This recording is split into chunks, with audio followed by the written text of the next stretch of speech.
Esses dias aí, na verdade já faz um bom tempo, mas eu só coloquei em prática esses dias, eu resolvi que deveria começar a ler o mangá de One Piece do início, tudo de novo. Parece uma ideia de merda, e eu poderia concordar muito bem com você, mas eu tenho uma parada chamada canal, e esse canal precisa de conteúdo, ou seja, unir o útil ao agradável mais uma vez, e tamo aqui, analisando o início de One Piece, mesmo que tenha trocentos canais que já fizeram a mesma coisa aqui no YouTube. Eu não me importo, até porque só nesse início eu já chorei mais de 3 vezes durante a obra inteira, e me arrepiei inúmeras vezes, ou seja, dá pra tirar algo bem legal das minhas experiências com esse início aqui, mas precisamente os primeiros 100 capítulos, que deu certinho do início da obra até a saída de Logital, que, consequentemente, é a entrada para a Grand Line. Acho até que foi meio premeditado esse bagulho aí, né? Vai saber. Mas tem uma parada que também é bem interessante nesse vídeo aqui, é o fato de eu já ter acompanhado One Piece durante a minha infância, só que pelo anime. Com isso tem leves mudanças em relação às mídias que eu quero comentar, no caso, as que eu lembrar, e tem também outro fato, que é o de eu ter assistido esse primeiro arco de novo recentemente no anime com o meu irmão quando lançou na Netflix. E eu tenho muito a comentar sobre isso, principalmente nos primeiros arcos. Mas vamos deixar toda essa parte introdutória chata de lado e vamos realmente ver se o início de One Piece é tão ruim assim como dizem. Olha, a gente já começa com uma diferença em relação ao anime, já que no primeiro capítulo de One Piece não tem a luta contra a Álvida no navio dela, e sim a própria história do Luffy, começando no momento em que ele ganha a cicatriz. Eu não vou me aprofundar muito nessa história em específico, mas devo dizer que ficou muito melhor do que no anime. No entanto, eu entendo porque que no anime teve a decisão de colocar a luta da Álvida no primeiro episódio. Querendo ou não, ela introduz bem o Luffy, mesmo que a luta não seja nada demais. Na real, em circunstâncias normais, ela até que é meio chata, e eu posso falar o mesmo desses primeiros 2 arcos do Zoro e do Buck. Não tem nada que eu possa destacar muito como sendo positivo. Sim, eu me arrepiei com o Zoro chamando o Luffy de capitão pela primeira vez, assim como eu chorei na história do Chuchu, mas meio que são pontos muito específicos. No geral, o máximo que dá pra tirar desses 2 arcos são os companheiros que a gente teve no caminho. No caso, a Nami e o Zoro. O que nos leva até o arco do Usopp, que eu admito que me surpreendeu bastante. Lembro de ter assistido ele com meu irmão e quase dormi no meio. A gente até quase cogitou em pular esse arco pra passar direto pro arco do Sanji, que é bem mais bacana, mas quando eu li ele pelo mangá, percebi que não é tão ruim assim. Mas a forma como o anime fez esse arco o torna meio insuportável. No caso, ele é muito enrolado, mesmo que seja pequeno. Isso é tanto no anime quanto no mangá. Mas no anime, isso foi a outro nível. Houve um péssimo trabalho de adaptação nesse arco. Nós ficamos quase 10 episódios no arco do Usopp, coisa que poderia muito bem ser resumida em 3 ou 4 episódios. Esse fato de One Piece ser enrolado é um problema que a gente vê desde o início da obra, mas que vai se intensificando cada vez mais com o passar do tempo, já que a gente está num momento bom da adaptação ainda. Daqui a pouco vai ter um capítulo por episódio, o que significa que nós teremos 14 minutos de episódio, porque um capítulo não dá pra adaptar um episódio inteiro. São coisas como essa que faz muita gente se afastar de One Piece, ainda mais que nem todo mundo tem saco pra ler o mangá, que além de não ser pequeno, o mangá é realmente longo,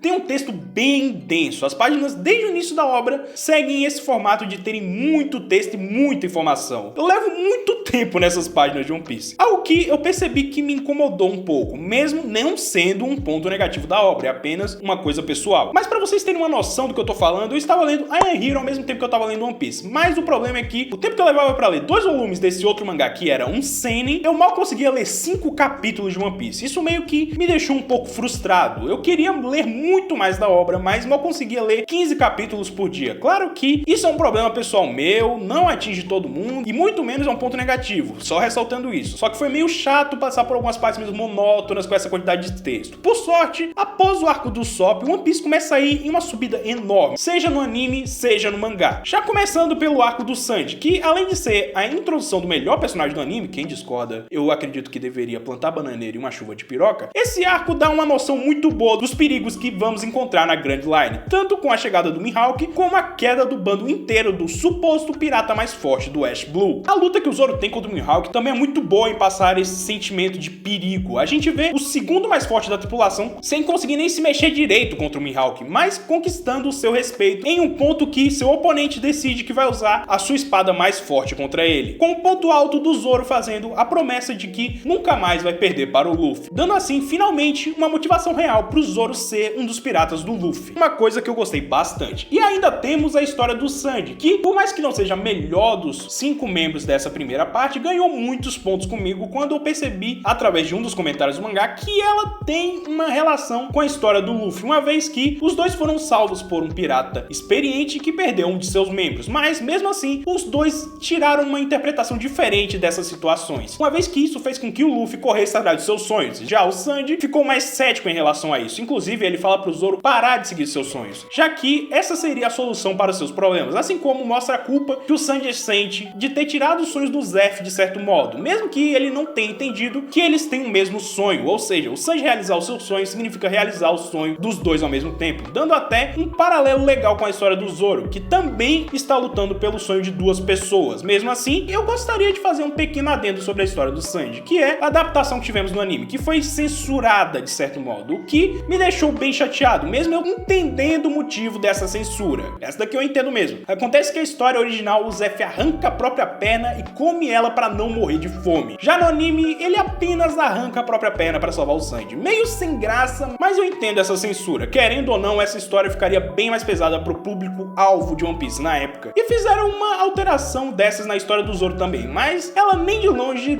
muda muita coisa. Inclusive, se pá, no anime ficou até mais pesado que no mangá. Fora isso, a batalha contra o bando do Don Krieg, que foi o vilão desse arco do Sanji, foi a melhor de longe. Não só pela luta de Don Krieg e Luffy em si, mas tudo que ocorre em volta. Eles têm muitos momentos de tensão envolvendo o estado do restaurante em que eles estão lutando, assim como o Krieg e seu bando têm ataques que mudam constantemente o rumo das coisas, às vezes até mesmo afetando os próprios membros da sua tripulação. O arsenal do Don Krieg é interessante, a luta final entre os dois capitães é muito bacana. Tudo isso junto à melhor coisa que temos aqui no arco, que é a preparação para o outro arco, que é o da Nami, e que é o melhor dessa primeira parte. Lembro muito bem de estar assistindo One Piece 8 anos atrás e chegar nesse arco, pois foi nesse momento que eu percebi o quão incrível essa obra era. A partir daqui, eu fiquei completamente viciado em One Piece, o que combinou do fato de eu estar de férias naquele momento, ou seja, eu tava vendo um arco de One Piece por semana, vendo todas as aberturas de partes que eu ainda nem tinha chegado e acompanhando milhares de youtubers na época que falavam de One Piece, inclusive o Bruno Bandeira, que na época se chamava Vlog do Enel, e o Felipe Honório, que era conhecido como Vlog do Ace.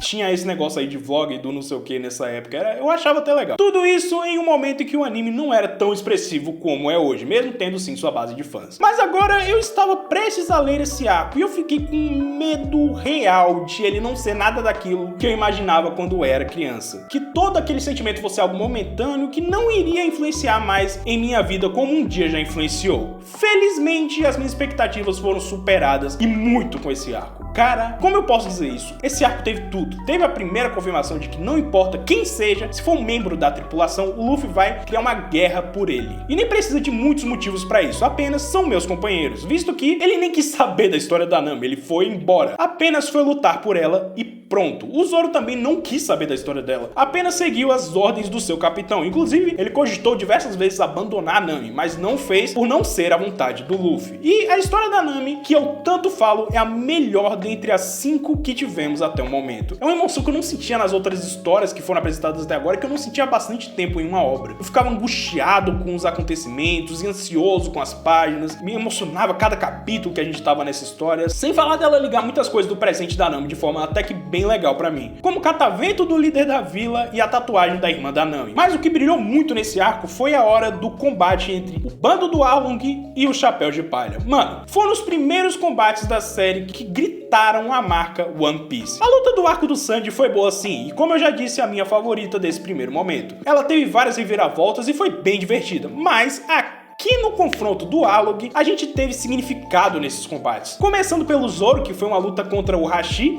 que usava 6 espadas contra as 3 dele. Mas o tempo todo o Zoro falava que não tinha como o Hashi ganhar, pois não importa o número de espadas dele, as espadas do Zoro carregavam mais peso que as do Hashi, e por isso aquela luta já estava decidida desde o início. O Usopp, por outro lado, se lembrou da coragem dos outros companheiros e pela primeira vez decidiu encarar o seu oponente de frente, sendo que ele derrotou um dos mais fortes da tripulação. Um motivo de orgulho pra ele e que mostra que o Usopp não é um cara fraco no fim das contas, mesmo com todo o seu medo e ele sendo desprezado por todo mundo que começa a assistir One Piece. O Sanji foi o mais complicado, ele não teve nada de especial na sua luta, apenas se mostrou forte aqui, meio que como uma introdução ao personagem, já que no seu arco ele não teve uma luta muito justa. Agora, o Luffy, esse sim foi brabo. Pra começar, eu amo como ele fala da importância do seu bando e de que ele depende muito de seus companheiros. Ele admite que não sabe usar espadas, cozinhar, navegar navegar ou atirar, e que por isso ele precisa de cada membro da sua tripulação. Cada um é importante para o bando. Só que a luta não é apenas isso, pois chega um momento em que eles acabam no antigo quarto da Nami, onde ela era forçada pelo Arlong a desenhar os mapas para a tripulação. E esse momento é especial. O Luffy sente as dores da sua companheira e o seu ato de destruir aquele lugar, jogando todas as coisas do quarto para fora para que a Nami consiga ver o que ele está fazendo, mostra o quanto ele se importa com as pessoas que o cercam. A Nami pode não ter feito muita coisa nesse arco também, mas ela ainda tem sim a sua importância, uma vez que aqui a gente finalmente vê ela engolindo seu orgulho e aceitando a ajuda do seu bando, mostrando que ela não é mais aquela pessoa que faz tudo sozinha e que não quer saber dos outros, que ela aceitou que ela não está sozinha e que ela pode sim ter amigos. Mas a gente ainda tem um arco antes de finalizar esse início de One Piece, o arco de Logtown, a cidade do início e do fim, onde Gold Roger foi morto e a Era dos Piratas começou. Um arco que foi bem emblemático, mas meio que poderia ser melhor. Ele é sim bacana, mas quando a gente fala de desenvolvimento dos Mugiwaras, a gente meio que peca um pouco nesse arco aqui. Nós tivemos sim o Zoro ganhando as novas espadas dele, o que foi bem legal, e tivemos o Luffy quase sendo executado igual ao Roger, bem como a introdução do Smoker, um dos principais antagonistas dessa primeira fase de One Piece, que persiste por um bom tempo até, mas é meio desigual, uma vez que o Sanji compra um peixe, o Sop um óculos, a Nami umas roupas, e o Zoro duas espadas amaldiçoadas, então fica meio... o Oda com certeza tem seus favoritos, mas isso é um detalhe à parte. O importante é que esse arco é sim fechado com chave de ouro, com a chegada do Dragon, que nesse momento não fica claro, mas é o pai do Luffy e o líder do exército revolucionário, iniciando assim a jornada do bando do Chapéu de Palha para a Grand Line. Olha, eu curto muito One Piece, e é um dos animes da minha infância, o que me deixou bem animado com a produção desse vídeo, assim como eu espero que vocês tenham gostado dele. De qualquer modo, se inscreva no canal para não perder nada do que eu posto aqui, assim como vire um membro aqui do canal para ajudar a gente, eles estão sempre fortalecendo aqui, principalmente a minha mãe, na qual eu agradeço muito por sempre estar aqui, e me sigam no server do Discord, porque eu estou bem ativo lá, na verdade eu sou muito ativo lá, mais ativo do que eu acho que eu deveria ser, sou vagabundo, me desculpa, e é isso, eu espero você aqui no próximo vídeo.